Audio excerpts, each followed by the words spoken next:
Imagine walking into an abandoned, unheated forest trailer surrounded by deep snow only to find a young man frozen to death under a pile of blankets, and he has starved to death over the course of 3 long months, losing over 100 pounds. Yet, right next to his bed are enough military grade food rations to keep him alive for a year, completely untouched. Outside, a fully functional vehicle sits in perfect working order. This is not a horror movie. This is a completely true, deeply unsettling mystery of the Yuba County Five, a case where every single human action defies basic survival instinct, logic, and human reason. Please write in comment where are you all watching from, and please stay with us and share the video with your friends and families.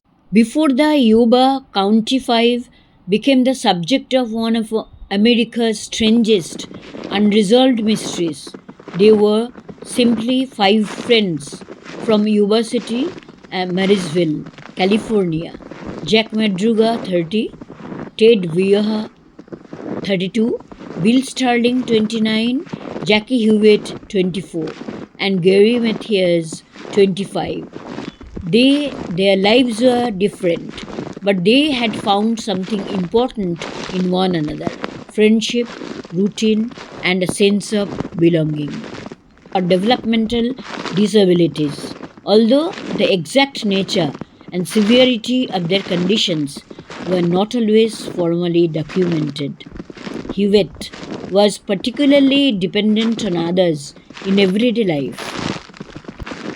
He has been described as unable to read, write, or use a telephone independently. Vaiha was affectionate and sociable, but could have difficulty understanding ordinary risks and instructions. Madruga was regarded as a slow learner, but was capable of working and had served in the US Army.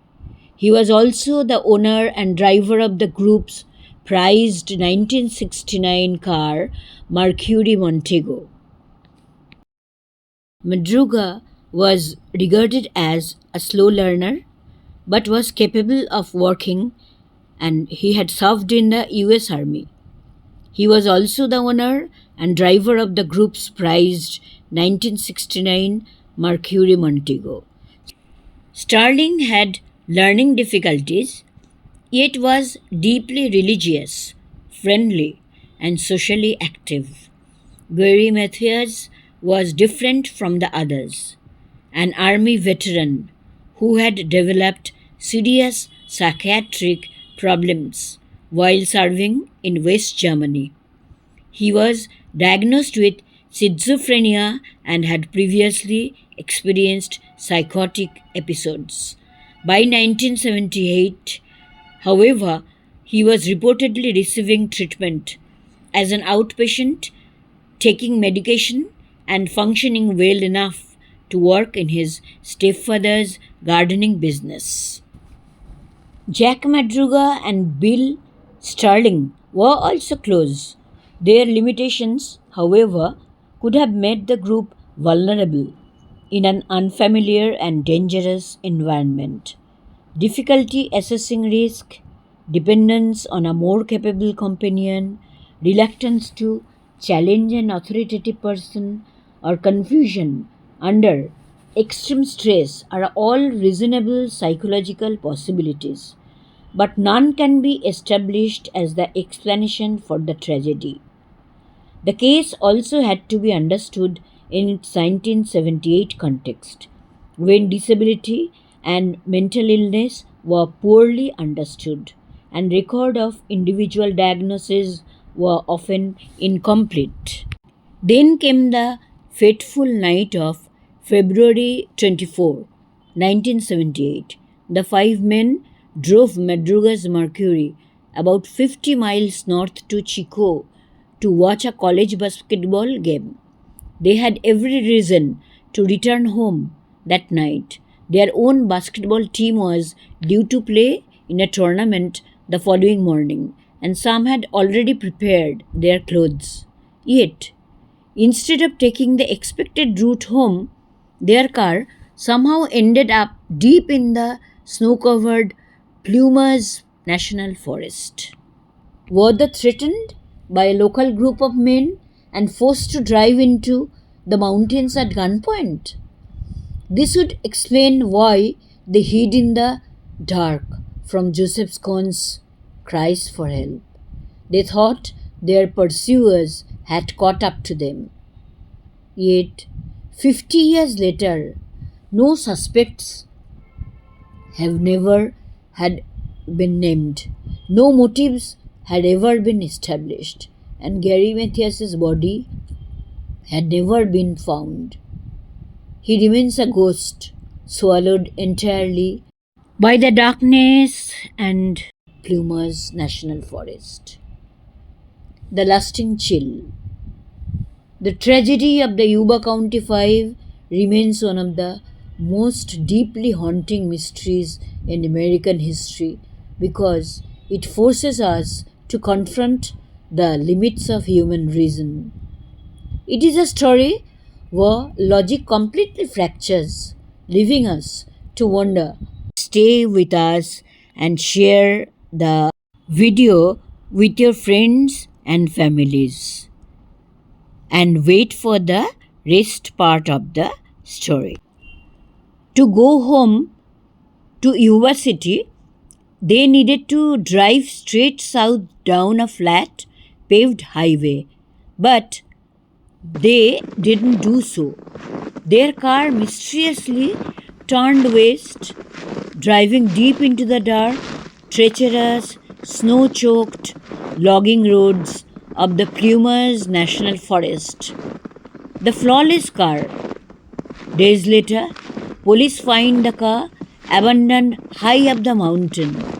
Here is where the puzzle turns impossible.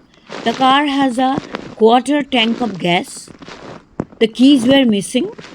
The car is completely fine in condition, undamaged, and it had full food ration inside the car. It is not stuck anywhere. 5 grown men would have easily pushed it out of the minor snowdrift.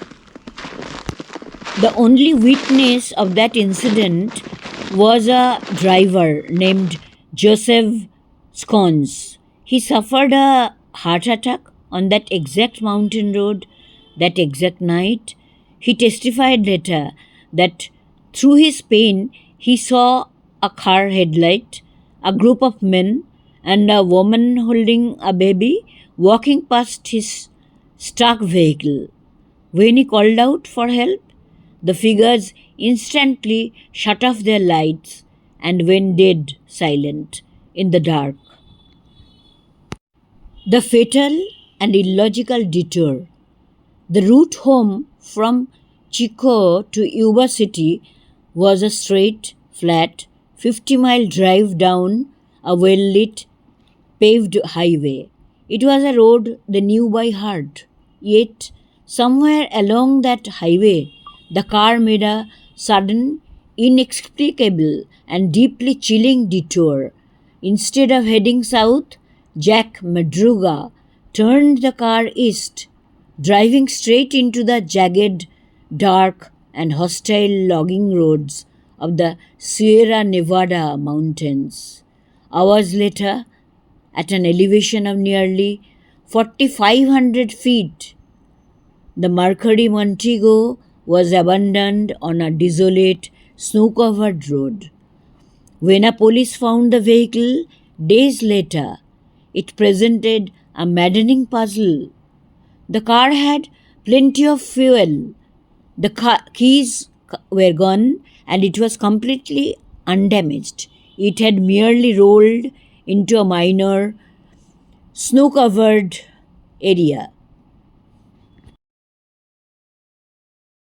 Further searches revealed a pathetic picture of those five friends. The Forest Service trailer where Ted Waiha died sat a staggering 20 miles away from where the car had been abandoned. To reach it, the men had to hike through waist deep snow in pitch black darkness during a raging mountain blizzard, a feat that survival experts called nearly impossible. Inside the trailer, the horror only intensified. Not only did Ted starve alongside untouched food, but investigators discovered that Gary Mathias's shoes were left sitting in the room, while Ted's shoes were completely missing. Outside, the scene was more pathetic. Scattered across the surrounding forest floors, the grim truth emerged. The bodies of Jack Madruga and Bill Sterling were found halfway between the car and the trailer, frozen and partially scavenged by wildlife. Jackie Hewitt's skeletal remains were found just blocks away from the trailer. But of Gary Mathias's, the veteran with schizophrenia, there was absolutely no sign. The theory of the shattered mind drift. The first and the most prominent psychological theory focuses entirely on Gary Mathias and his severe psychiatric condition. Gary required a heavy daily regimen of antipsychotic medication to keep his violent schizophrenic delusions at bay. He had only planned to be away from home for a few hours, meaning he left all of his pills back in Iowa City.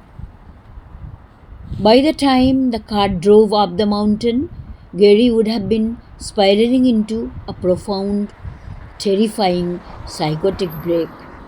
In the grip of severe paranoia, did Gary believe they were being hunted by unseen monsters?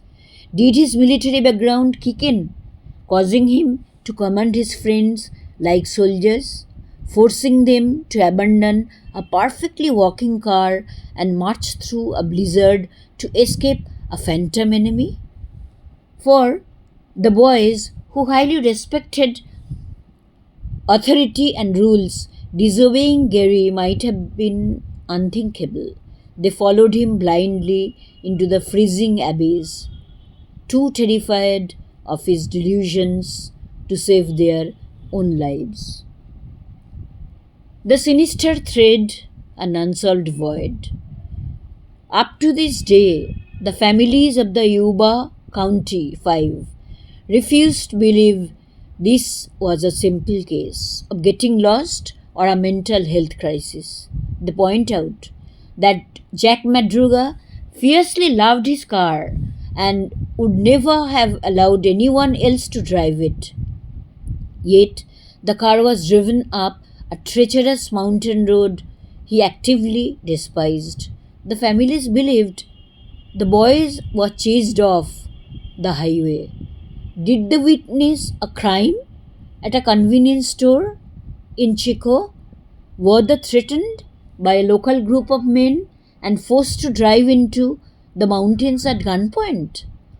This would explain why they hid in the dark from Joseph Cohn's cries for help. They thought their pursuers had caught up to them. Yet, 50 years later, no suspects have never had been named. No motives had ever been established, and Gary Mathias's body had never been found.